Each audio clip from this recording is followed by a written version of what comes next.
ছিল মনসা পূজা, তার মানে বুঝতে পারছো এই ব্লগটা হলো গতকালকে ব্লগ। এর আগে যেহেতু আমি কখনোই করিনি, সেজন্যই আমি কাকি শাশুড়িকে সকালবেলা বলেছিলাম মা মনসা নাম করে আমি দুধ কলা দেবো। তো দেখো কাকি শাশুড়ি আমাকে কিন্তু সুন্দর করে সমস্ত কিছুই গুছিয়ে দিয়েছে, আর এসেও কিন্তু দেখিয়ে দিয়েছিল কিভাবে পুজোটা করতে হয়। দেখো এখনো কিন্তু অনেক নিয়ম আছে যেগুলো আমরা জানি না, জানার এবং শেখার এখনো কিন্তু অনেক নিয়ম আছে। হ্যালো এভরিওয়ান, প্রত্যেককেই শুভ সকাল। কেমন আছো প্রত্যেকে জানিও। নতুন আরেকটি ব্লগে প্রত্যেককে ওয়েলকাম। এ নিয়ে 2 দিন হলো আমি কিন্তু ওটসের শেকটা বানালাম। এখন জানো তো চা খাওয়ার নেশাটা অনেকটাই কমাচ্ছি। সবাই বলছে একটু চা খাওয়াটা কমা।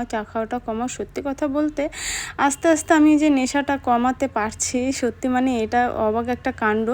যে মানুষটা আমার চা ছাড়া চলতো না, সেই মানুষটা দেখো আমি কিন্তু চা খাওয়া অনেকটাই কমিয়েছি। যদি পারো তো তোমরাও কিন্তু চা খাওয়াটা কমিয়ে দিও। এই নিয়ে 2 দিন বানিয়েছে শেকটা, তবে বিশ্বাস করো আমার কিন্তু ভীষণ ভালো লেগেছিলো, আর আমার সাথে কিন্তু সোনারও অনেকটা বেশি পছন্দ হয়েছিল। এর আগের দিন যখন বানিয়েছিলাম তখন কিন্তু বড়মশাই অতটাও পছন্দ করিনি, কিন্তু আজ যখন বানিয়েছি একদম জানো তো চেটেপুটে খেয়ে নিয়েছিল। এটা দেখে কিন্তু আমিও একটু অবাক হয়ে গেছিলাম। আগের দিন যে লোকটা খায়নি সেই লোকটা আজকে কিন্তু একদম চেটেপুটে খেয়ে নিয়েছে। তারপর সোনাকে কিন্তু আমি পড়তে বসিয়েছিলাম। যেহেতু এক্সাম চলছে সেই কারণে কিন্তু স্কুলটা বন্ধ আছে। জানো তো সোনার কিন্তু ক্লাস টেস্ট হয়েছিল, সেখানে কিন্তু 10-এর মধ্যে 10 পেয়েছিল। সেটাই আর কি তোমাদেরকে দেখাচ্ছে যে দেখো আমি কত নাম্বার পেয়েছি। সত্যি দেখো বাচ্চারা অল্পতে কতটা খুশি হয়ে যায়।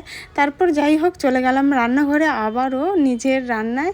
তো এদিকে ডাল বসিয়েছিলাম, আর এদিকে দেখো পনির করছি। পনির বলতে সেই পনির নয়, মেয়ে আবদার করেছে মেয়েকে বানিয়ে দিতে হবে সাদা সাদা পনির। তার মানে বুঝতেই পারছো শাহী পনির। দেখো মেয়ে যেহেতু শাহী পনির নামটা জানে না, ও জানে যে সাদা সাদা কালার যে পনিরটা হয় খেলে পরে মিষ্টি মিষ্টি টেস্টি লাগে, সেই পনিরটার কিন্তু ও আবদার করেছে। তো আমি ভেবেই নিয়েছিলাম ও শাহী পনিরের কথা বলছিল। যেই কথা সেই কাজ। সোনা যেহেতু মাছের থেকে মাংসের থেকে না পনিরটা একটু খেতে চায়, বা বলতে পারো পনিরটা কিন্তু একটু ভালোবাসে। মাছ মাংস যে খায় না এরকমটা নয়, কিন্তু মাছ মাংসর থেকে একটু ঝোল আলু এরকম এগুলো খেতে অনেকটা বেশি পছন্দ করে, কিন্তু পনিরটা না অনেকটা বেশিও পছন্দ করে খেতে।